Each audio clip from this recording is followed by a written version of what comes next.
দর্শকবৃন্দ সবাইকে আমার চ্যানেলের পক্ষ থেকে স্বাগতম জানাই। আজকে আমি তোমাদের জন্য ক্লাস 8-এর থার্ড সামেটিভের তৃতীয় অধ্যায়ের কিছু সাজেস্টিভ প্রশ্ন নিয়ে হাজির হয়ে গিয়েছি।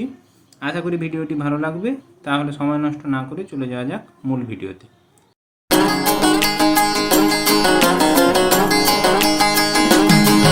আজকে আমরা থার্ড সামেটিভের কিছু প্রশ্ন যেগুলো তোমাদের পরীক্ষার জন্য খুবই গুরুত্বপূর্ণ সেই প্রশ্নগুলো উপস্থাপন করব। ভিডিওটি সম্পূর্ণ দেখার আবেদন থাকলো। ভিডিওটি লাইক, সাবস্ক্রাইব এবং বন্ধুদের শেয়ার করতে ভুলবে না। যদি কোনো মতামত থাকে কমেন্ট সেকশানে জানাতে ভুলবে না। তোমাদের একটা লাইক আমাকে নতুন ভিডিও তোমাদের সামনে উপস্থাপন করার জন্য অনেক উদ্দীপনা জাগায়। তাহলে আমরা আজকে থার্ড সামেটিভের কোশ্চেন প্যাটার্ন সম্পর্কে আগে জেনে নেই। তো সেই অনুযায়ী আমাদের অধ্যায়গুলো ভালো করে পড়লে তাহলে আমাদের পরীক্ষাতে নাম্বার পেতে সুবিধা হবে। তোমাদের অতীত ঐতিহ্য বইয়ের যে মধ্যশিক্ষা পর্ষদ কর্তৃক যে তোমাদের সিলেবাস রয়েছে সেই সিলেবাসের মধ্যে তোমাদের পরীক্ষা যে অধ্যায়গুলো হবে সেগুলো হচ্ছে 3 অধ্যায়ের হবে, 5 অধ্যায় হবে। 3 অধ্যায় অর্থাৎ ঔপনিবেশিক কর্তৃত্ব প্রতিষ্ঠা, 5 অধ্যায় ঔপনিবেশিক শাসনের প্রতিক্রিয়া, 6 অধ্যায় হবে জাতীয়তাবাদের প্রাথমিক বিকাশ, 7 অধ্যায় ভারতের জাতীয় আন্দোলনের আদর্শ ও বিবর্তন, 8 অধ্যায় সাম্প্রদায়িকতা থেকে দেশভাগ এবং ভারতীয় সংবিধান 9 অধ্যায় হবে। তবে এই অধ্যায়গুলোর মধ্যে একটি তোমাদের বিশেষ যে জিনিসটা জানানোর সেটা হচ্ছে সব অধ্যায় থেকে কিন্তু তোমাদের 5 নাম্বারের লং প্রশ্ন পড়বে না। এই জন্য কিছু অধ্যায় তোমাদের সাজেস্টিভ করে দেওয়া রয়েছে যেগুলো থেকে আমরা একটু জেনে নেব যে কোন অধ্যায় থেকে কীরকমভাবে নাম্বার পড়বে বা কীরকম প্রশ্ন পড়বে। তোমাদের প্রথমেই 3 অধ্যায় এবং 8 এবং 9 অধ্যায় এই অংশ থেকে কিন্তু লং প্রশ্ন বা 5 নাম্বারের প্রশ্ন আসবে না। এই জন্য এই 3 অধ্যায় এবং 8 এবং 9 অধ্যায় এই অধ্যায়গুলো কিন্তু তোমরা বিশেষ করে শর্ট প্রশ্ন, শর্ট টাইপের প্রশ্ন তোমরা এর উপরে জোর দিবে। এবং ঔপনিবেশিক কর্তৃক প্রতিষ্ঠা থেকে তোমাদের 6 নাম্বারের 1 নাম্বারের প্রশ্ন আসবে। তার মধ্যে 3 নাম্বারের থাকবে এমসিকিউ 3টি প্রশ্ন 1 নাম্বারের, আর 3টি নাম্বারের 1 নাম্বারের শর্ট প্রশ্ন থাকবে যেগুলোর উত্তর দিতে হবে। 2 নাম্বারের 2টো দেওয়া থাকবে, তার মধ্যে তোমাদেরকে একটা করতে হবে এবং 3 নাম্বারের লং প্রশ্ন এখান থেকে পড়বে না, 1 নাম্বারেরও পড়বে না। 5 অধ্যায়ের ঔপনিবেশিক শাসনের প্রতিক্রিয়া থেকে 6 নাম্বারের শর্ট প্রশ্ন পড়বে, 3 নাম্বারের এমসিকিউ, 3 নাম্বারের শর্ট এবং 2টো তোমাদের 2 নাম্বারের থাকবে, তার মধ্যে একটা করতে হবে। 3 নাম্বারের একটা থাকবে এবং 5 নাম্বারের 2টো থাকবে, সেখান থেকে একটা করতে হবে। তাহলে 5 নাম্বারের 2টো থেকে কিন্তু একটা করতে হবে। তোমাদের পর্ষদ কর্তৃক যে প্রশ্ন, তোমাদের যদি বিদ্যালয় কর্তৃক প্রশ্ন হয় তাহলে কিন্তু স্যারদের কাছ থেকে তোমরা অবশ্যই জেনে নেবে যে কোন অধ্যায় থেকে স্যার লং প্রশ্ন পড়ছে, সেই রকম কিন্তু তোমরা প্রিপারেশান নেও। আমি তোমাদের পর্ষদ কর্তৃক যে তোমাদের সিলেবাস রয়েছে সেই অনুযায়ী তোমাদের কাছে সাজেস্টিভ কিছু প্রশ্ন উপস্থাপন করব। 7 অধ্যায়ে তোমাদের জাতীয় আন্দোলনের আদর্শ বিবর্তন, 6 অধ্যায়ে জাতীয়তাবাদের প্রাথমিক বিকাশ, এখান থেকেও 4 নাম্বারের শর্ট প্রশ্ন পড়বে, 2 নাম্বারের একটা প্রশ্ন পড়বে, 2টো পড়বে, তার মধ্যে একটা করতে হবে। 3 নাম্বারের 2টোর মধ্যে একটা করতে হবে, 5 নাম্বারের এখানে 2টোর মধ্যে একটা করতে হবে। অর্থাৎ 6, 7 এবং 5, 6, 7 এই 3টে অধ্যায় থেকে লং টাইপের প্রশ্ন পড়বে। 7 অধ্যায়ের 4 নাম্বারের শর্ট প্রশ্ন, 2 নাম্বারের 2টো থাকবে, একটা করতে হবে। 3 নাম্বারের 2টো থাকবে, একটা করতে হবে। 5 নাম্বারের 2টো থাকবে, একটা করতে হবে। সাম্প্রদায়িকতা দেশভাগের 8 অধ্যায়ের মধ্যে তোমাদের পড়বে হচ্ছে 2 নাম্বারের শর্ট প্রশ্ন, এমসিকিউ 2 নাম্বারের, 2 নাম্বারের শর্ট, 2 নাম্বারের মোট 4 নাম্বারের শর্ট প্রশ্ন থাকবে। 2 নাম্বারের 2টো প্রশ্ন থাকবে, তার মধ্যে একটি করতে হবে। 3 নাম্বারের একটি করতে হবে এবং 5 নাম্বারের পড়বে না। ভারতীয় সংবিধান 9 অধ্যায় থেকেও তোমাদের 4 নাম্বারের শর্ট প্রশ্ন, 2 নাম্বারের একটি করতে হবে, 3 নাম্বারের একটি করতে হবে, 2টো দেওয়া থাকবে এবং লং প্রশ্ন এখান থেকে পড়বে না। তাহলে আমরা আজকে কিন্তু 3য় অধ্যায় সম্পর্কে জানবো। 3য় অধ্যায়ের যে প্রশ্নগুলো তোমাদের সামনে রেখেছি সেগুলো সবই শর্ট টাইপের প্রশ্ন। এই শর্ট টাইপের প্রশ্নগুলো তোমরা ডেসক্রিপশান বক্সের লিঙ্কে গিয়ে দেখে নিতে পারবে এবং ফার্স্ট কমেন্টে দেওয়া থাকবে, সেখান থেকে ডাউনলোড করে নিতে পারবে। কোনো যদি অসুবিধা থেকে থাকে তোমরা জানাতে ভুলবে না।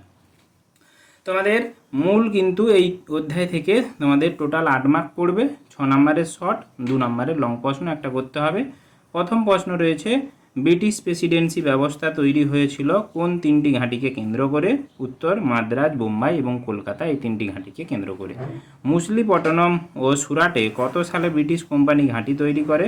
1611 ও 1612 খ্রিস্টাব্দে। মুসলিমপট্টনমে 1611, সুরাটে 1612 খ্রিস্টাব্দে তৈরি করেন। 3 মাদ্রাজে বাণিজ্য ঘাঁটি কবে তৈরি করে?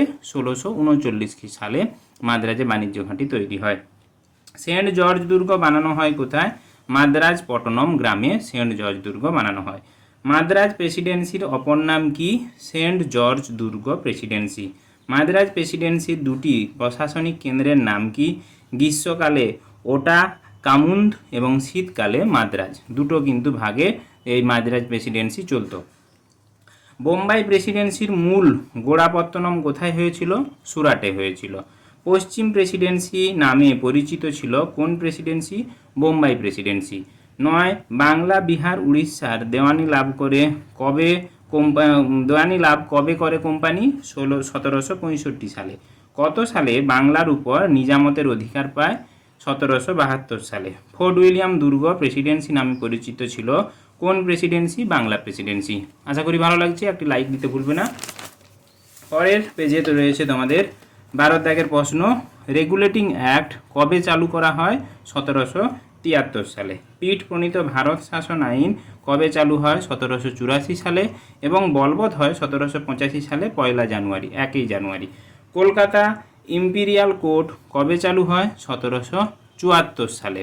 কলকাতা এলিজা ইম্পে কে ছিলেন? সুপ্রিম কোর্টের প্রধান বিচারপতি ছিলেন।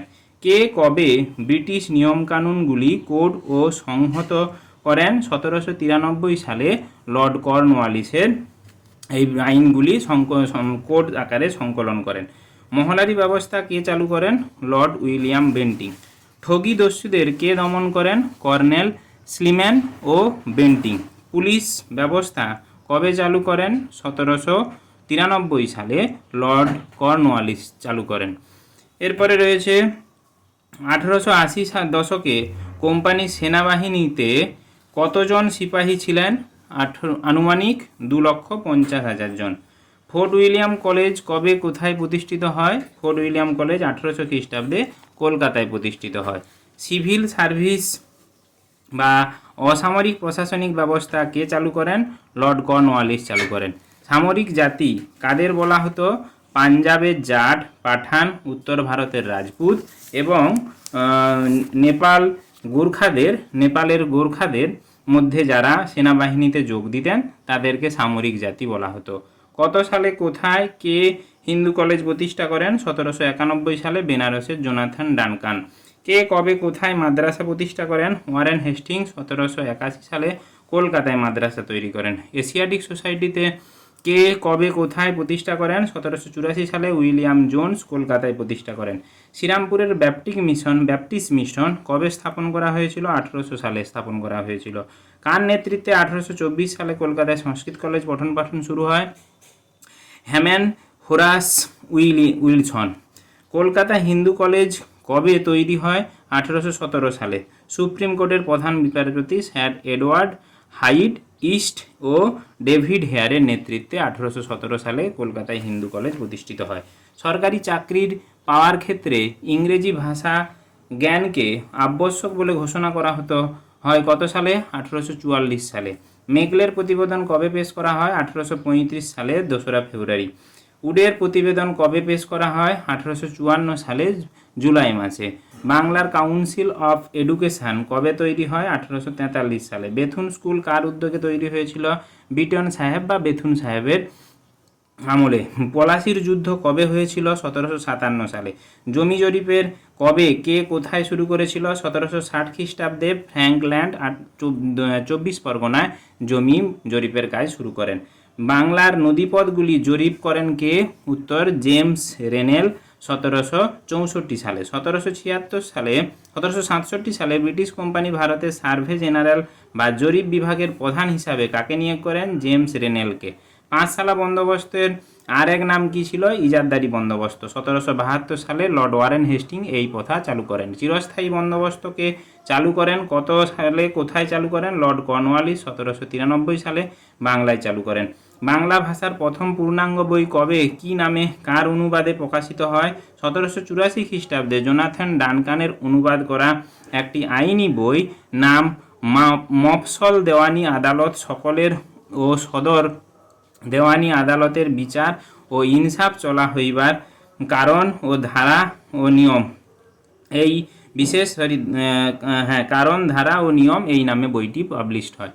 42 হিন্দু আইন সংকলনের বইয়ের ইংরেজি অনুবাদ কে করেন? হিন্দু আইন সংকলনের বইয়ের ইংরেজি অনুবাদ করেন ন্যাথানিয়েল ব্র্যাসি হালেদ।